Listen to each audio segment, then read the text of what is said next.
Welcome to the Infinity Loop group. I'm Riley. I'm Krista. And we just want to remind everyone to please put that thumbs up, share this with people, and if anything we say triggers anything in you to start the conversation, we really appreciate it. We want to talk with anyone out there who's listening to us and help out in any way we can. Saying all that, we're going to dive right into one man's transformational road trip. I'm hitting the road, and God help me, I'm not coming back the same. Krista Voice. This is a testament to infinite possibilities. Leo finds his spiritual practice in the Christian mystics, so he explains the language. So that explains the language. Beyond the language is the truth of a heart that's full of connection, awareness, and inquiry. It's a heart that desires to love, to learn, and to lead. It's a model for us, and it's from a man who has struggled to do it right, just like we all have. He speaks honestly of his shadow that lives in all of us, that hinders us from leading with true power and beauty. At now age 68, when I wrote this, it's a great honor to call this man my spiritual soulmate. Below is all from Leo, taken from his journal written during a spring 2017 road trip. Leo is utterly beautiful to me in his vulnerable, honest, humble disclosure of his awareness. I find it a privilege when a man who has the willingness to grow shares his heartache and spiritual practice with me and allows me to share it with others. Leo has always felt he would not live to be an old man. His words are bittersweet to me, and I will cherish them forever. I hope his open-heartedness touches and inspires you in some way. This man has touched and inspired me for many years. Leo wrote, "Tears are never far off these days when I reflect on the bright sadness of the past year and the many treasures and favors from God that have ensued in the wake of the great love and great suffering that marks our path to transformation, which has become my spiritual desire, replacing all else." This road trip is about reflecting on and integrating my shadow parts that have unconsciously directed so many of my actions. Fear, ego, insecurity, greed, lust, addiction, attachments, illusions of separateness and superiority, needs to control myself and others in unhealthy ways for my own gain, and ways that I've done violence to myself and therefore projected my shadow onto others and done violence to them. I want to know who I really am, warts and all. And in the process to integrate the golden shadow, the unmade choices of the positive repressed parts of my life, the needs that have not been lived out adequately. To see through love's eyes the perfection of my imperfection, to experience the absolute irreverence of my failures and weaknesses in the face of an all-pervading grace. "My deepest me is God, and God is my deepest me," said Catherine of Genoa. This time is about deepening my practice of self-awareness in a non-violent, non-judgmental, and transformative way to allow me to love and forgive myself, others, and reality for being imperfect and emptying myself out to make the space to receive the grace and mercy the beloved desires in every moment to lavish on me in ways that exceed my deepest desires. I alone have held myself back from this freedom by allowing my psychic space to be filled with a myriad of stories about all that happened to me, my judgments about others' behavior and actions toward me, preoccupations with the past and the future, defending, protecting, proving, promoting, and the countless unsustainable survival strategies that have crowded my every waking moment and even my dreams, and blocked me from experiencing infinite, unconditional love and loving myself, God, and others more fully. This could be a fearful undertaking on one level, but it's necessary for my life experience to align with my deepest truth if I'm to be free from endlessly repeating the patterns of resistance to what is that have marked the past 60 years of my life. When my ego was converted to the Christian tradition 36 years ago, I had no clue what that meant. I thought I had it down because I was a leader, teacher, and associate pastor in the charismatic movement for 15 years. I was wrong. Now my only desire is to love that which cannot be thought and live my life in the cloud of unknowing, which is mindfulness and inquiry, as much as possible. To relocate from my head to my heart, to rest in the love that rests in me, to think only as much as needed, to meet my responsibilities and move to experiencing the divine dance and loving service as much as possible. It'll always be transcendence and then the laundry, and I always a beginner. Still, I desire to deepen my practice and my non-resistance to let go of my comfort, to more fully embrace my calling, to die before I die, so I might live in peace, love, and joy now and forever, in oneness with all my fellow beings, God and His creation. I'm experiencing fear and trepidation each step of the way, and enough insight, inner courage, peace, love, and joy to take the next step. The days since I left Ashland have been strewn all along the way with treasures and favors from God. I'm following the trail of breadcrumbs to my deepest wound. We will run to you. That was from Gungor, the band. In my deepest wound, I found you, Lord, and you dazzled me. Augustine. Oh. How is this book your transformational road trip? What would you write? It's my transformational road trip. Yeah, I mean, I would say just like how everything's been building to help us with each moving chapter. I mean, and how much, Riley, this whole experience of doing this podcast and experiencing the book this way, of living everything that I have written about, is just coming up for me.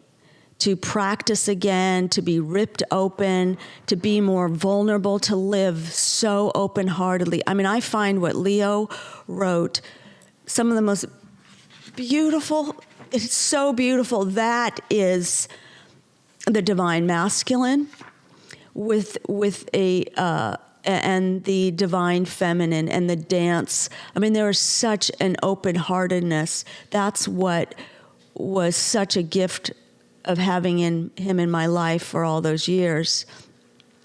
But I would say, how is this my transformational road trip? It's the new discoverings, the bumps, there is the fear and trepidation, and then you are being dislodged. As James Finley says, you're being dislodged from your little comfortable place, and then you have to go deeper and deeper, because the infinity loop, to live in this, it's a field. And it is a field that we find in the true self. And that is a death to, we let go, detach to the false self. And that rips us open. And anything that helps us facing our false self, facing our shadow, helps us let go of the false self and live the bigger life. What really stood out to me was when he was talking about the importance of understanding life on life's terms, kind of seeing what is for the reality that it is. And I find that is such a beautiful line to walk, because I love the phrase of our perspective is our superpower. And I really 100% believe that. And so how those two can go hand in hand and walk in line is you can realize the reality on reality's terms and still choose to have the most positive perspective on that situation. And that is where it's a superpower. You're not choosing to ignore the situation. You're choosing to accept the reality, the challenge in front of you, but you choose to not play the victim. You chose to use your perspective as a superpower, that this situation is going to propel you to be your best self in every opportunity. Yeah. I'm thinking about something that I was really getting in touch with last night, and just talk about the gift of tears and stuff coming up, and the wailing that was coming out of me. And I just think it's being in such solidarity with so much suffering in the world, and whatever my path is, and it's our path. It's our path because both of us are like this, where our work is to very much be a healing, teaching force for people who have been brokenhearted, for the poor in spirit, and those who have struggled. Those who have fed the shadow and don't know how to fight back. And I was like allowing this pain to come up, but the pain did not have the last word. And that's, I think, what you are saying is love has the last word. And as we are feeling our pain and go, wow, what belief systems are under the pain, is that's James Finley is great at teaching that the two loops of the infinity loop are very, very interesting, because it's balance, and we feel all of that dislodging and discomfort and pain, but we also can step into the other loop, which is, again, the infinite possibilities, that this situation does not have. Love has the last word, and that everything can be turned into the beauty of our journey of dissolving into love and strength and overcoming. Beautiful. Yeah. So like you were saying, so it was accepting the challenge in front of you for what it is, but choosing to have the perspective of love gives you the strength to deal with any challenge more fully. Yeah, because the infinity loop, by its very nature, and the chapter on the bounce, one of what I would call a superpower for me that was given to me as a gift is understanding every single time I suffer, I immediately go to connection to the suffering of the world. I think one of my favorite is like suffering is fighting reality. It's kind of like you only suffer when you try and change reality. I would say there is a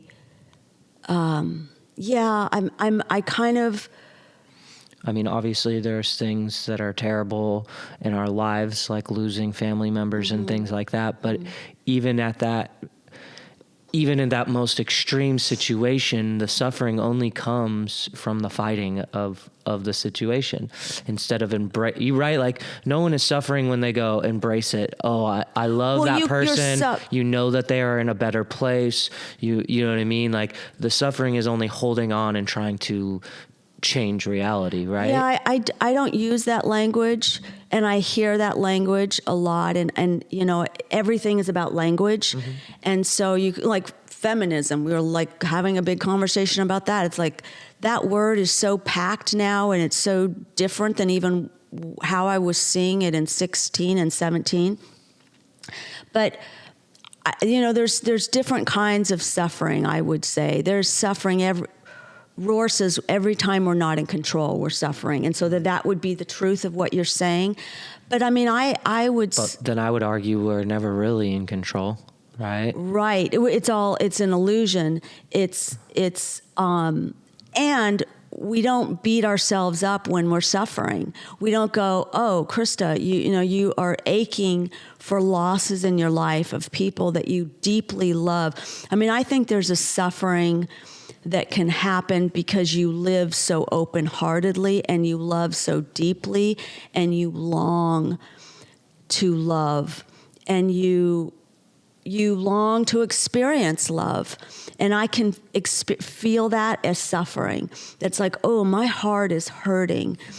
I guess the pushback I would be to that would be that, yeah, you suffer. The suffering is because you are being open when without discernment, and you weren't accepting the reality of the situation, that the person that you were being open with did not have your best interest at heart and is probably taking advantage of you. And that's where the suffering comes from. I think there's a sense of open-heartedness that and it can feel, and maybe suffering is not the right word. Suffering's not the right word, Riley, but there's some ache in my heart to embrace every person, to embrace people I know in this life I am never going to walk with. I will never hug again. I could never fix the relationship.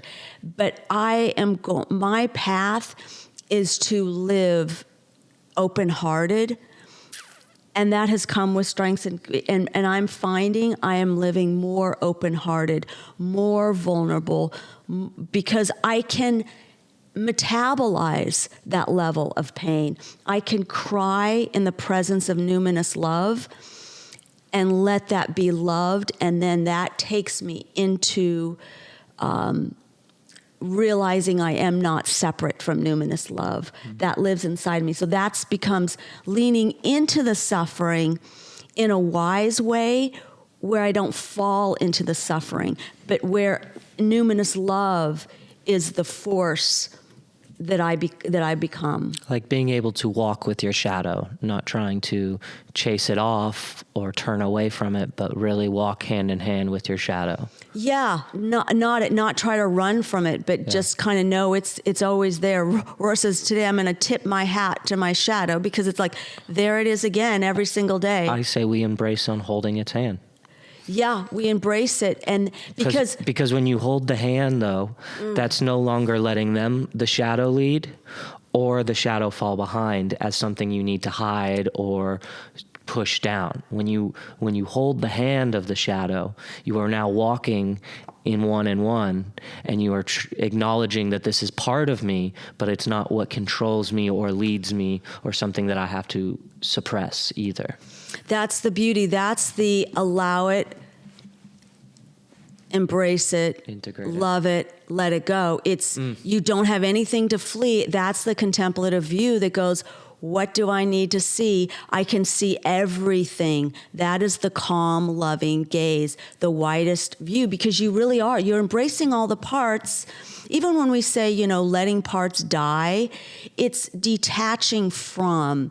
It doesn't mean we're doing violence to the parts of us. We go, the part of me that needed to look the other way or be false was just trying to keep me safe, was just trying to keep me have people in my life. And so it's an imperfect way that I have said this, but it is true. It's allowing all of really coming home. And you can tell when, like what Leo wrote, when people who have lived long enough and lived many years in doing their work, they're very honest about themselves in a beautiful way.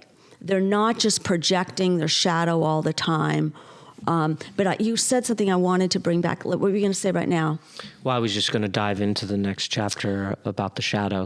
Before that, there was something. Oh, yeah, I wanted to kind of go more into the suffering, because you can tell he is suffering here. He's letting go of a relationship. He's facing things that, just a real transformational time in his life.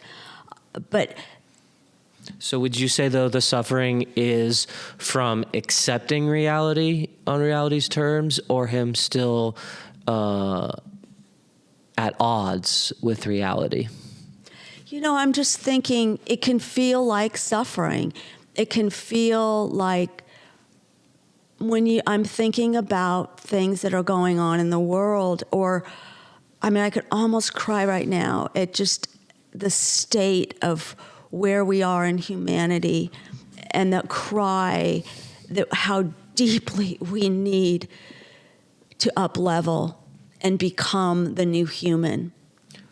Well, as I even say that, I was thinking, I believe suffering, it comes in both forms. Just like we talk about, so many things are the both and as we're discussing this suffering and that phrase of us suffering is only the, trying to fight reality, and I go, no, I think there's suffering in accepting of reality as well. Yeah, but we're not in control. Right. We're not in control. We're being dislodged. Because even what you were kind of talking about of the suffering of the world, right? Like, you can suffer with others by just having the compassionate heart and being open and being there. And I don't think that is like a negative form of suffering. Like, I think that is actually a form of unity through suffering, right? Yeah. Like, that isn't a, oh, you're doing something wrong because you're suffering. It's like, no, you're almost doing something right and sharing the weight of the suffering from others by really having the compassion and the thought of what someone else is going through. Yeah, that's, I would say my life's path so much comes around healing spiritual abuse and helping that, and where that's in society, and where healers, therapists, teachers, doctors, parental people, society, all levels of spirituality use that to cause us to shame where we are versus how would love look upon you right now. And love would look upon you with such tenderness, and it would also say, and let's question where you are now in separation. You are now believing a story where love is not with you, where that has the last word, that you are uniquely defective, that you have messed up your life. It's exactly what you were saying, Riley. It's the deep acceptance, but it always comes back to a positive, because positive means you are held and loved by life and love. And that you are love, and that what you have inside of you. So it is the allowing, the tenderness again, and then the tenderness of feeling the separation, and then you get in touch with the force that is comforting you, and you go, well, I am that force. And then, oh, that's right. I am at peace right now. And that is the flow. We spend as many days as we can in the ocean, and the ocean is our teacher, because life is about riding those waves, right? Sometimes you've got to be really alert. You're like, get out of that area you are, you're going to get tossed. And sometimes you're floating, and it's such a dynamic life when you are living 100% alive. Well, and I think that's the example of the ocean is such a great example, because one of the things we learn by even going to the same beach all the time is how different it is from each day to the next. You know, one day it's super seaweedy and you can't see, and the next day it's super clear, and then the next day it's clear but has oil, or you know, there's always this changing dynamic of how we're going to interact with the ocean.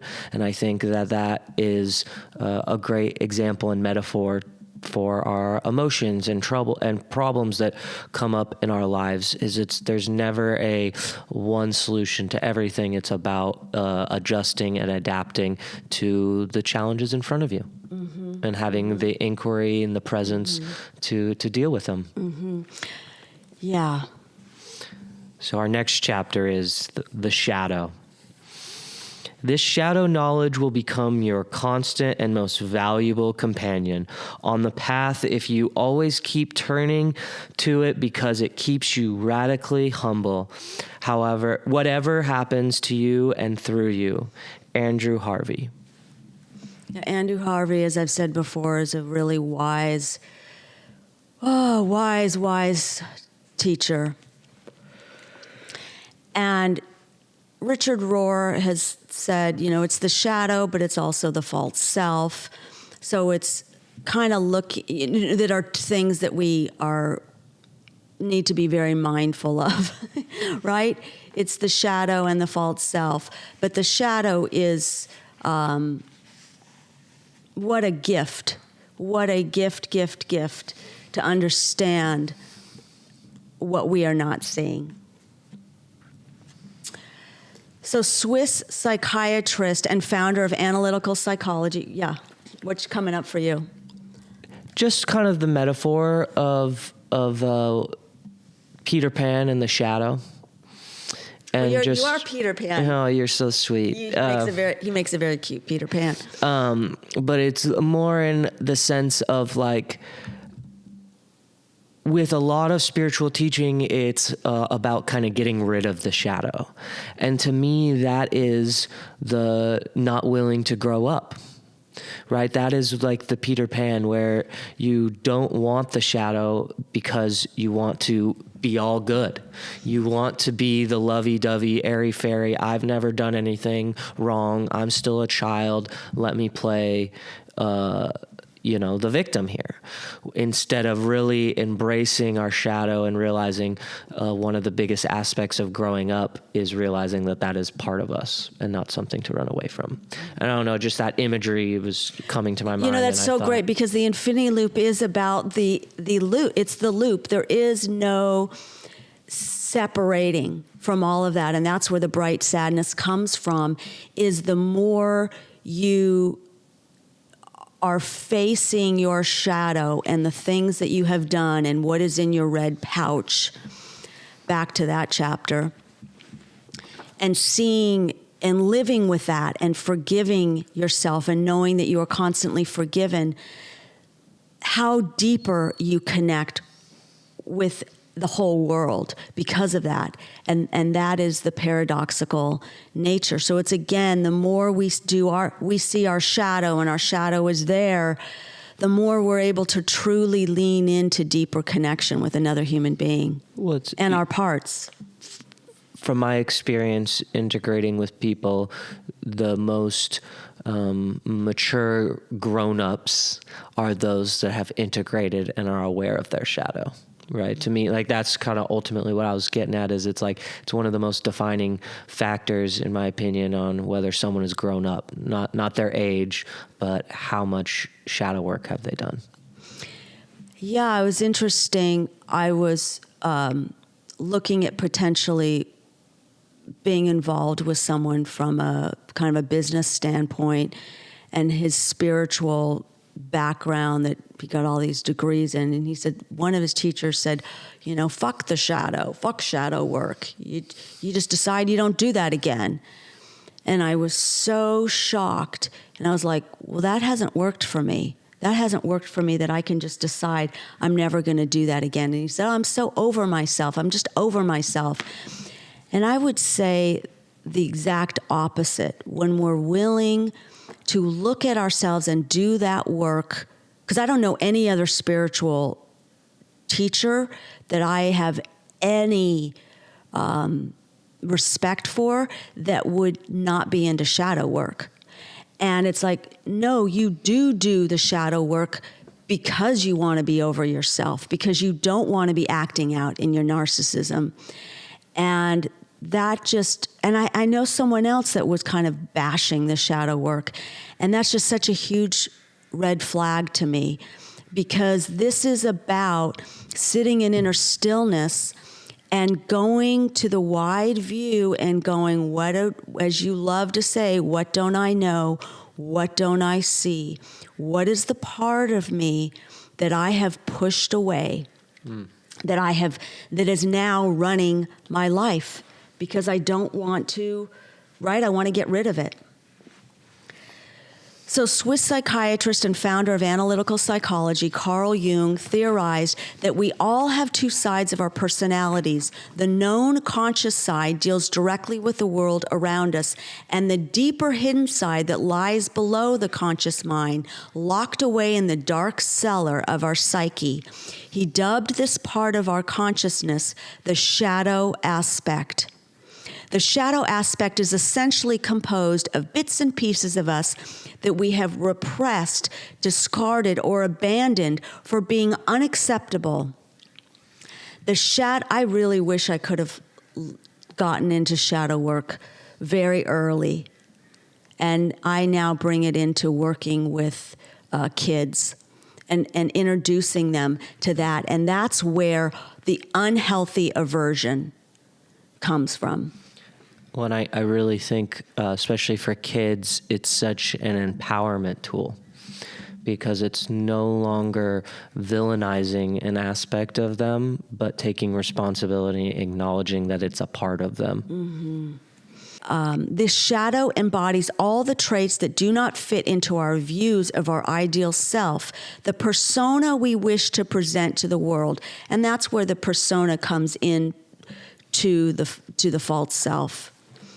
These rejected characteristics have been deeply buried within to keep them at a safe distance from consciousness, so that what the shadow desires are generally unknown to the conscious mind. Sometimes when we're overly stressed, the shadow aspect makes an appearance.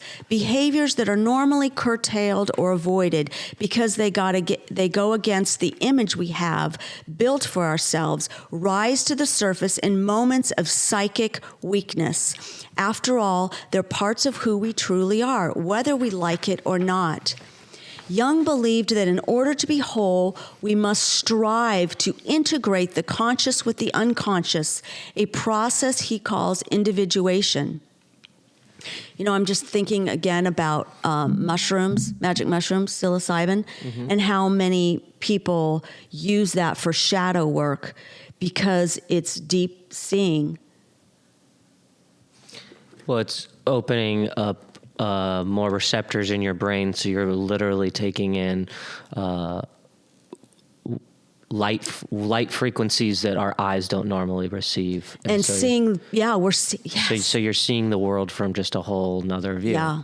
You know, and it's not that you're not seeing something that's not real. You're seeing it real just through new eyes. Mm-hmm. But the process doesn't happen on its own. It requires much self-examination and a desire to know oneself completely without any of the ego defenses blurring reality. It's part of the process of personal growth. We uncover all of the layers that prevent us from knowing who we really are. It means removing the rose-colored glasses and seeing things in a real way, including those things that are simmering in the dark, way down below. It means coming face to face with our shadow, saying hello, and negotiating some sort of agreement. Those who are not at all in touch with their inner selves are the most at risk when dealing with their own shadow aspect. When you don't know your dark side, it becomes your enemy. You have no power over it if you do not see it. You know, I I just am in such love of inner stillness.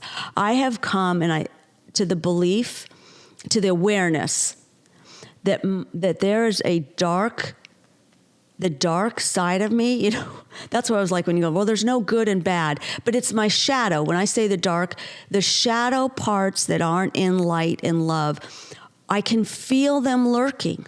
I can feel the part of me that I don't know, the deeper things of my motives, what's in my heart.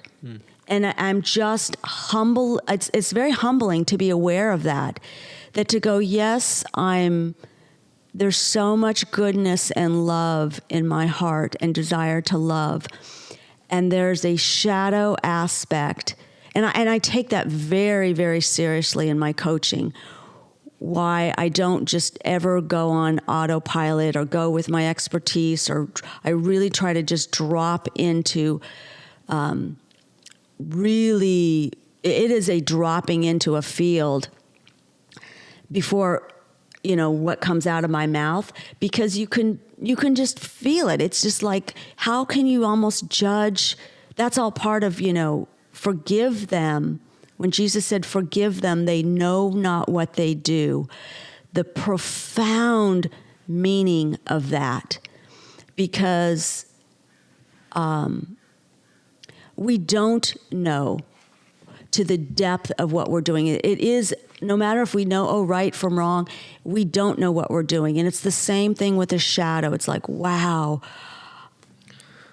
Well, it's like taking full control and full responsibility for everything you're doing, and then also understanding that you are just a chemical reaction, a chemical soup that can easily be manipulated by a chemical being introduced that you're not aware of, or, it's...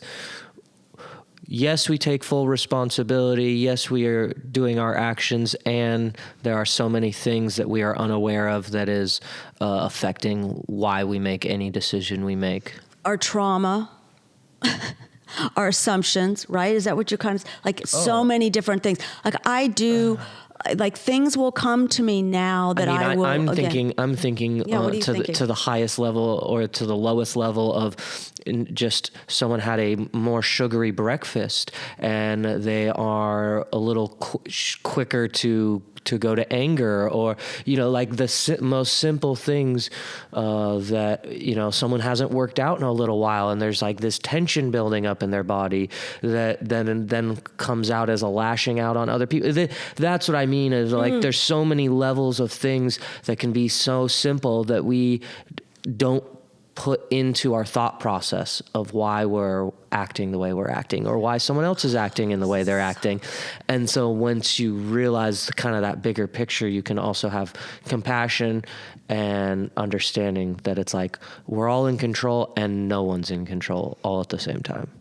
So, I just was learning about, the research of when you eat these ultra processed foods, that it can like shut off access to your frontal lobe. So you're very driven by your midbrain, the limbic brain that's very, your amygdala, and fear and reactivity.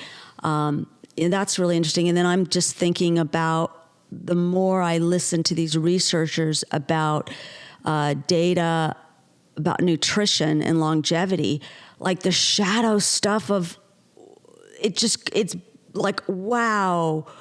It's again, the opportunity cost. Everything has a downside. And you go, whoa, we all really thought this. But then you look at some of who was feeding the study. And this is some even stuff I haven't shared with you that I'm learning, that I'm just I'm unearthed in even some very deep beliefs that I have. I'm being dislodged and going, wow, this is so humbling. And I know I keep saying this, but it's all tied to the shadow. It's what are we not seeing? What is there that we are going with assumptions? And that is the infinity loop eyes that can hold with this inner stillness going, wow, what is it about reality, life, truth, what I'm thinking, data, the other person? And that's where the infinity loop heals the trauma, because the inner stillness makes space to where the lie can get pulled out and truth can come back in. That's the spiritual healing of trauma, which then goes through our whole bodies. You have no power over it if you do not see it. There's no negotiating and no compromising. It will stealthily come out of nowhere and interfere with your life, and you will have no understanding of what's happening. Becoming familiar with your darker side will allow you to understand it better and to deal with it in a more open way. But it's a fine line. There's some risk of succumbing to the shadow, getting lost, or being consumed by the dark side. I mean, we can get much into either shadow work, or we fall into exploring it. Does that make sense? Like, you can get lost in it, where it becomes. You spend enough time looking into the abyss looks back. Yeah, that can be it. And I also think it can become the navel gazing aspect, which I think that person who's whatever professor said, I'm, over the shadow work. Well, when you mean navel gazing, too, just like self-focused? Too much. Like, you're too lost. Yeah, you could be lost in it. It's like it's again the infinity loop, the balance. We come out. To me, it's the opposite of the big picture when you're navel gazing. Yeah, come out of the.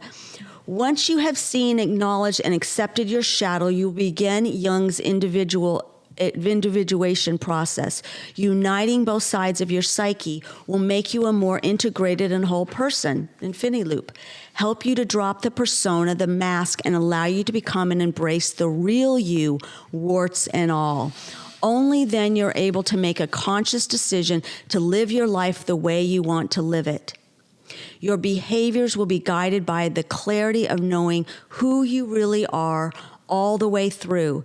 But not all shadows are dark. Some people have shadows that Jung calls the golden shadow, containing the positive repressed parts of our lives, the unmade choices.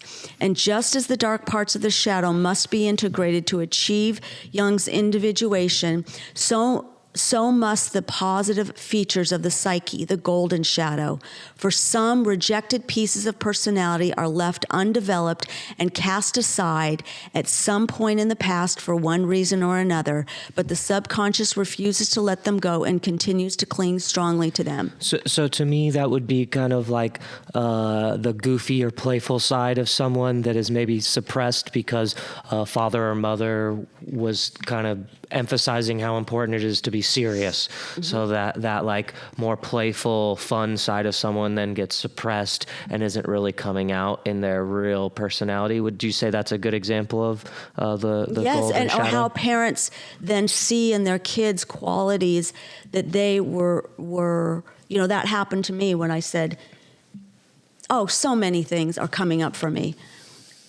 So many things. The part of me that is like, when I said I think I'm really low agreeableness, I'm not low. I'm very adaptable.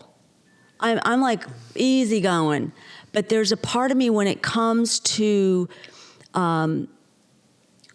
almost standards that are tied to my integrity, when I have not stood in that and been disagreeable and going, ooh, that's not okay. I've pushed it in the shadow and become created a capacity to, quote unquote, look the other way.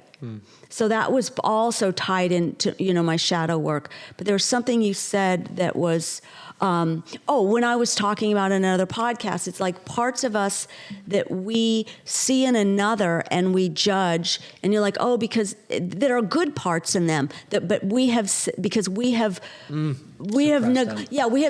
them. For example, me not stepping into really communicating the message of the infinity loop and getting out and being forward facing and doing the social media, or parts of me that I've pushed into the shadow because I don't like the way some things are done, right?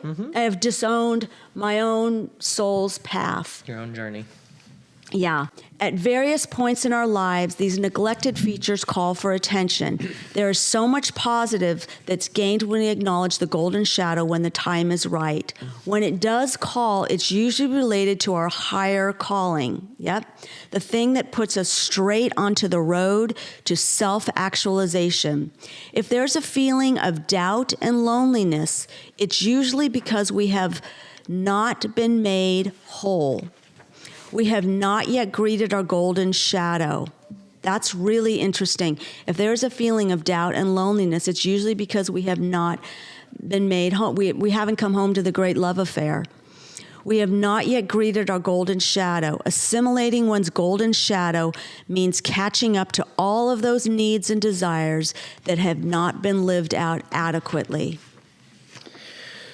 What struck out to you as helpful to learn? What stuck out? Yes, Oh. what stuck out to you as helpful to learn or remind yourself of in terms of shadow and golden shadow? I think of, for me, when you were just kind of talking about the related to our higher calling and our self-actualization, I believe my golden shadow was very much my inquiry and questioning. I remember very clearly when kind of Dad shut down a lot of questioning and inquiry. I think he was just irritated and didn't want to hear it, and I think that carried on for a very long time. And as I've done my own healing work through my 20s, I've realized that has only come up more and more. And as it's come up more and more, it's really been the infrastructure that has created us to come to here, to this podcast, and really has been the fuel to my fire of growth and change, which is so interesting to hear that, because I was really thinking, well, what is my golden shadow? And it was true inquiry and questioning. Which you're so good at, yeah. Questioning the world. And I realized that the part in my life that was the most painful was the part of my life where I wasn't questioning things anymore. That's the doubt and the doubt and loneliness. Oh God, something you said again about the shadow. The golden shadow bringing you to your self-actualization. The pain. Oh, the parenting thing again. The parenting thing of what really for us to look at when we are very irritated and feel powerless with our kids. And to go, what is it that they are demonstrating that is triggering our shadow? Of even parts that we have said are unacceptable in us, and so we find it unacceptable in them. And when we can go, oh, how am I like that person? Or where did I was told that was unacceptable? And then you can come back and you can help develop your children from the Infinity Loop coaching model, which is coaching and developing through inquiry.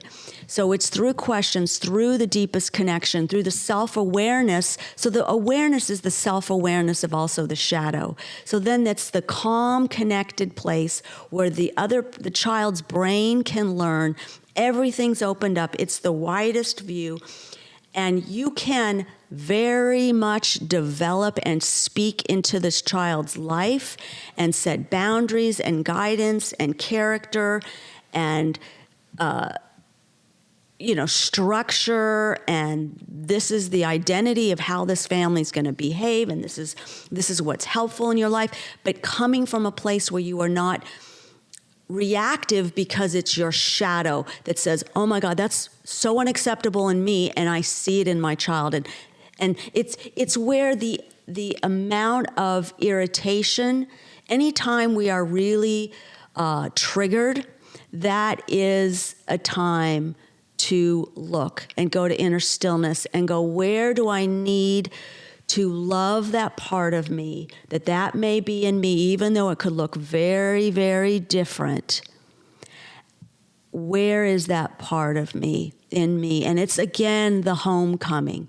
Everything is the invitation. Our irritations are coming back to loving that part of us, not finding disgust and judgment on it, but loving and having compassion for that part of us. What practice do you have to help see your shadow? Obviously, this is where the red pouch comes into hand. I mean, I feel like accountability partners. Right. It's so much of the past chapters have been building up to even answer that question. Okay, let's think about everything. Yeah.